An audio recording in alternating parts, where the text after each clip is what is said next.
Hey, coucou, ça va?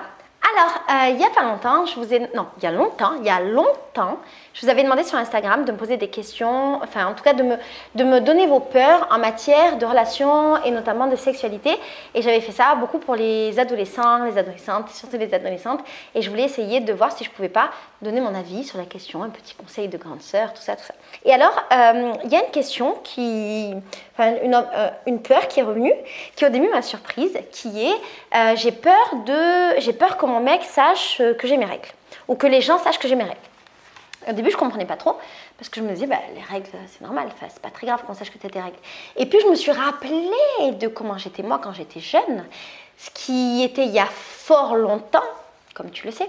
Je me suis rappelée de moi quand j'étais jeune et je me suis rappelée que j'avais tout le temps peur, effectivement, qu'on voit que j'ai mes règles, et j'utilisais plein de techniques pour pas qu'on voit. Je me souviens, par exemple, qu'à l'époque, ça doit exister encore, mes tampons, je les achetais avec des emballages super colorés qui donnaient la sensation que c'était des bonbons, pour que si je les ai dans mes mains pour aller aux toilettes, on n'imagine pas que j'aille changer mon tampon. À l'époque aussi, quand on achetait des Tampax, on pouvait avoir en cadeau, on pouvait acheter des pochettes pour ranger nos serviettes hygiéniques et nos tampons. Et je me souviens aussi que si j'avais un copain, je faisais toujours en sorte qu'on ne se voit pas quand j'avais mes règles, parce que je voulais pas être confrontée au fait de devoir lui dire que j'avais mes règles, de pas assumer, de pas pouvoir, parce qu'à l'époque je pensais que je pouvais pas, de pas pouvoir faire l'amour avec lui parce que j'avais mes règles. Et donc j'ai repensé à tout ça et je me suis dit que ça pouvait être bien de t'en parler, parce que effectivement c'est une peur qu'on peut avoir quand on est jeune, et elle n'est pas du tout raisonnée, justifiée. Et en fait, il est temps d'arrêter d'avoir peur pour ça. Je me souviens aussi d'un truc, c'est que quand j'étais plus jeune, quand je vivais avec mon beau-père, ma mère et moi, on avait plein de techniques pour que mon beau-père ne voit pas nos serviettes hygiéniques. C'était très tabou qu'il puisse voir, qu'il puisse imaginer tout ça. Et je me souviens aussi que mes copines avaient des techniques. On avait nos trucs cachés dans nos chambres ou dans un endroit bien caché de la salle de bain, ce genre de trucs. Et également, purée, je viens de me rappeler juste maintenant. Et également, la première fois que j'ai eu mes règles, j'étais chez mon père. On était en vacances. Et ça a été vraiment un drame. C'est horrible, mes premières règles, parce que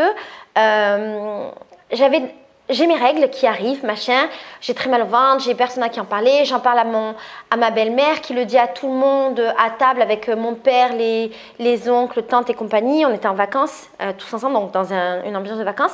Et déjà, ça, je l'avais hyper mal vécu. Mais ça, c'est normal, j'étais jeune, c'est mes premières règles, tout ça, tout ça. Et à un moment, mon père part faire les courses, peut-être 2-3 jours après. Il part faire les courses et là, il m'appelle et il me demande, parce qu'à l'époque, nous n'avions pas les textos, n'est-ce pas? J'avais 13 ans, il n'y avait pas de portable. Et donc, il m'appelle et il me demande si je veux mes trucs. Et en fait, le mot serviette hygiénique, tampon et tout, c'est un peu tabou. Et moi, à l'époque, j'ai même pas de serviette hygiénique, je ne sais pas comment ça marche. J'ai pas ma mère avec moi, ma belle-mère, elle s'en bat les steaks. Et ma belle-mère et ma tante qui sont là, elles savent que c'est mes premières règles. À aucun moment, elles se posent la question de est-ce que Laetitia a des serviettes hygiéniques ou des tampons. J'en parle dans une vidéo dédiée d'ailleurs qui est l'histoire de mes règles. Si tu veux voir, elle est dans la barre d'infos. Et donc, tout ça pour dire que mon père m'appelle, me demande ça. Et moi, je crois qu'il me parle de mes serviettes hygiéniques et j'ai tellement honte, parce que je crois que c'est la honte. Et donc, je l'envoie chier. Et en fait, il me parlait de mes céréales, du petit déjeuner. Ridicule. Et donc, tu vois, tout ça fait que tu grandis avec une image comme quoi tes règles, c'est sale, qu'il faut les cacher, que c'est la honte, les serviettes hygiéniques, les tampons, c'est dégueulasse. On grandit dans une société aussi où l'imaginaire, l'imaginaire collectif et les images autour des règles, elles sont très fausses. On a grandi avec des publicités pour les règles avec du sang bleu. Je ne sais pas si t'imagines, du sang bleu. On a grandi avec des publicitaires qui nous ont fait croire que les règles, ça sentait super mauvais et que c'était dégueulasse et qu'il fallait tout faire pour le cacher, et qu'il fallait utiliser des parfums, des pchits, des déodorants de chatte et compagnie, parce que mon Dieu, les règles, c'est dégueulasse. Et ce qui est très intéressant, c'est qu'en grandissant, moi, je me suis rendu compte que les règles, ça sentait pas mauvais. C'est les tampons, les serviettes hygiéniques et le fait que les règles stagnent qui effectivement provoquent des odeurs. Mais moi qui fais le flux instinctif, je vois bien que mes règles, elles ne sentent pas mauvais, elles sentent le sang. Et ça s'appelle juste la vie, et c'est juste normal. Le sang sent le sang. À part ça, il n'y a pas de grand mystère. Donc on vit dans cette société patriarcale où on nous met dans la tête le fait qu'on doit tout le temps avoir honte de nos règles. Et pour revenir aux publicitaires, c'est intéressant de voir que les publicitaires nous font croire depuis toujours qu'on doit avoir honte de nos odeurs, de nos règles et compagnie pour pouvoir nous vendre des solutions à un problème qu'ils ont eux-mêmes inventé. Et quand on se rend compte de ça, on se dit, mon Dieu, c'est terrible.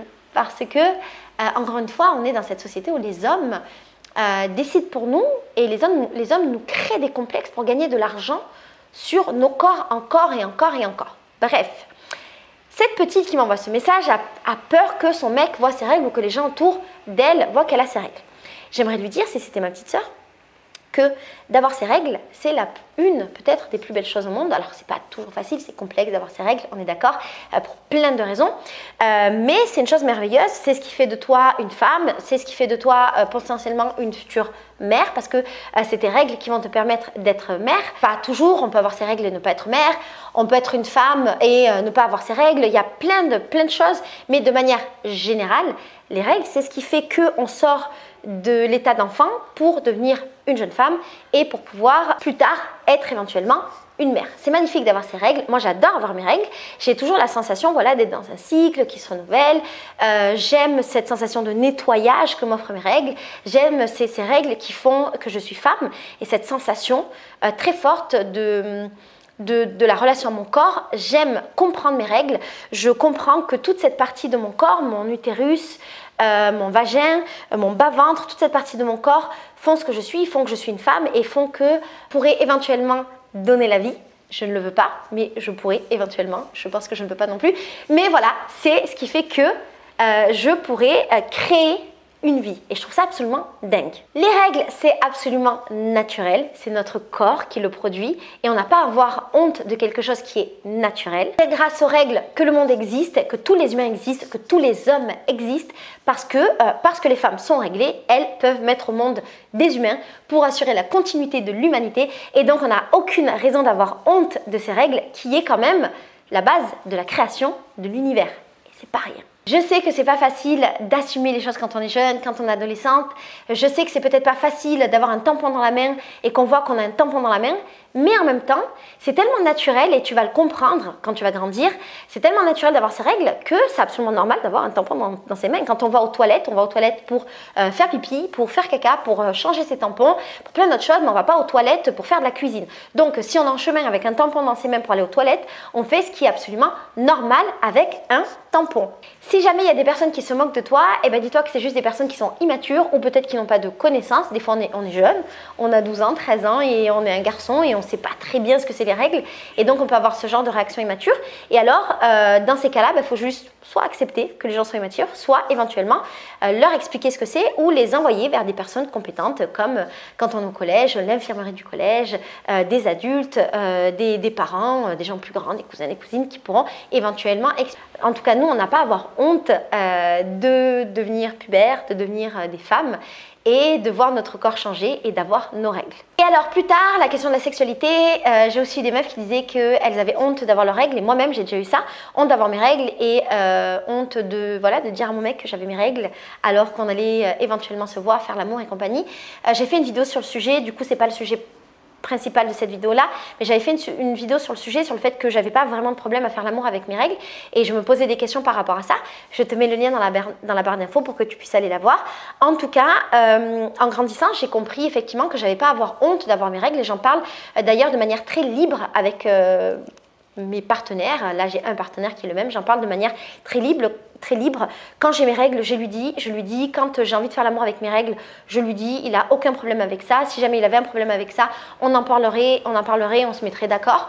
Je peux comprendre qu'il ne veuille pas, il peut comprendre que je veuille et tout ça, c'est des histoires de consentement, de limites, de ce qu'on veut, de ce qu'on ne veut pas et c'est toujours très important d'en discuter ensemble.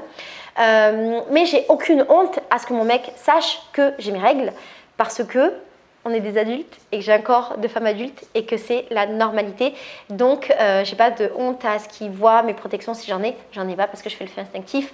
À ce qui est, par exemple, je sais pas moi, du sang, une odeur de sang, voilà, par exemple, s'il me lèche la chatte un peu avant ou un peu après mes règles ou pendant mes règles, ça arrive. Effectivement, je sens un petit peu le faire parce que les règles sont du sang et que le sang, sentent un petit peu cette odeur de fer. Et il n'y a pas mort d'homme et c'est absolument normal. C'est important de normaliser les choses, normaliser le corps des hommes, le corps des femmes, normaliser ce qui se passe dans notre corps parce que on cherche à cacher, voilà, on cherche, la société nous fait cacher, nous fait avoir honte, nous crée des complexes et quand on recherche un petit peu l'origine, on se rend compte que c'est très souvent pour discriminer le corps des femmes, pour créer des complexes et après vendre des choses, pour contrôler le corps des femmes. Et les femmes n'ont pas besoin que leur corps soit contrôlé. Je crois que je t'ai à peu près tout dit sur la question. Je ne sais pas vraiment si ma vidéo peut aider des adolescentes, des jeunes femmes dans leur rapport au corps, dans leur rapport aux règles, dans leur rapport avec elles-mêmes. Soyez juste libres d'être qui vous êtes, soyez libres dans vos corps, c'est important le plus tôt possible. Moi j'ai mis très longtemps avant d'avoir cette liberté, j'ai quasiment 38 ans, donc maintenant c'est quelque chose qui est derrière moi, c'est quelque chose que j'ai déjà réfléchi, accepté et tout va bien. Mais j'aurais bien aimé avoir ce genre de discours avant, quand j'étais jeune, à l'époque où il n'y avait pas YouTube, pour pouvoir normaliser beaucoup de choses et me sentir beaucoup mieux dans mon corps. Parce qu'encore une fois, la société nous crée des complexes qu'on n'a pas à avoir. Et c'est déjà assez difficile d'être une femme. C'est assez difficile de passer par toutes les étapes par lesquelles on passe dans notre adolescence. Et c'est difficile pour les hommes pour plein d'autres choses. Mais pour nous, c'est particulièrement difficile. Du coup, si on peut se libérer de plein de choses, eh ben, c'est plutôt chouette. Voilà, je vous fais des gros bisous. N'hésitez pas à me dire quelles sont vos expériences par rapport à tout ça dans les commentaires. Et envoyez cette vidéo à des adolescentes qui pourraient éventuellement se sentir mal à l'aise par rapport à leurs règles. Je vous fais des gros bisous.